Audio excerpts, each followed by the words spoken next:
एक समय था जब पूरे बिहार में औद्योगिकरण छाया हुआ था। हर जगह खुशहाली थी क्योंकि बिहार के लगभग हर जिले में कहीं ना कोई फैक्ट्री और कोई ना कोई मिल जरूर होता था। आपको बताएं कि 90 के दशक तक सारण जिले की पहचान मढ़ौरा के मॉर्टन फैक्ट्री और शुगर मिल से हुआ करती थी। इन दोनों फैक्ट्रियों से औद्योगिक क्षेत्र में सारण की मजबूत पैठ थी।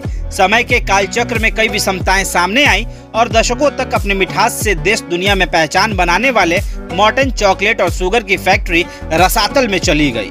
आज इस कारखाने की बस यादें ही बची हैं। स्मृति के नाम पर जर्जर बिल्डिंग और खाली जमीन बची हुई है। आपको बताएं कि 1980 से 90 के दशक में मढ़ौरा में बनने वाली मॉर्टन चॉकलेट अपनी क्वालिटी के दम पर सिर्फ बिहार में ही नहीं बल्कि दूसरे प्रदेशों के साथ साथ विदेशों तक अपनी पहुंच बनाने में कामयाब हो चुकी थी। सुदूर ग्रामीण क्षेत्रों के लगभग सभी दुकानों में मॉर्टन चॉकलेट की वैरायटी मिल जाती थी। पश्चिम बंगाल, उत्तर प्रदेश, उड़ीसा और गुजरात समेत उत्तर भारत के कई प्रमुख राज्यों में इसकी काफी डिमांड थी। नेपाल से लेकर भूटान तक इस चॉकलेट का स्वाद हर जुबान पर था और साथ ही सारण जिले का नाम भी लोगों की जुबान पर चढ़ता चला गया।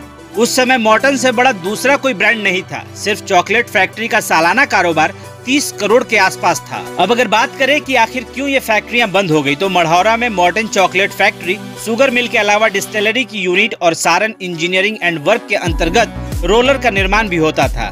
मॉर्टन और चीनी मिल रोजगार के बड़े केंद्र थे। तब सारण जिला खासकर मढ़ौरा के लोगों के रोजगार का मजबूत विकल्प हुआ करता था। मढ़ौरा के 30% घरों में कोई न कोई इन कारखानों में काम जरूर करता था। 1997 के बाद मॉर्टन फैक्ट्री कमजोर मैनेजमेंट और फैक्ट्री के अंदर बढ़ते वर्चस्व की जंग के कारण प्रतिस्पर्धा में पिछड़ने लगा, जिसके बाद इसे चलाने वाली कंपनी ने सभी कर्मियों को VRS देकर फैक्ट्री बंद कर दी। वहीं चीनी मिल को शुरू कराने का प्रयास स्थानीय स्तर पर 2006 तक किया गया। पुनर्निर्माण का प्रयास भी शुरू हुआ, लेकिन संगठित प्रयास नहीं होने के कारण इस शुगर मिल का अस्तित्व समाप्त होने के कगार पर है।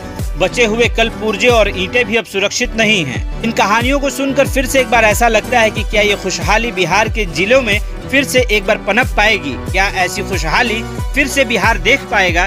क्या बिहार से बाहर जाने वाले लोग बिहार में ऐसी कंपनियों के आते ही फिर से वापस आ पाएंगे, या फिर क्या ऐसी कंपनियां अब सिर्फ बिहार के लिए ख्वाब में ही आते हैं?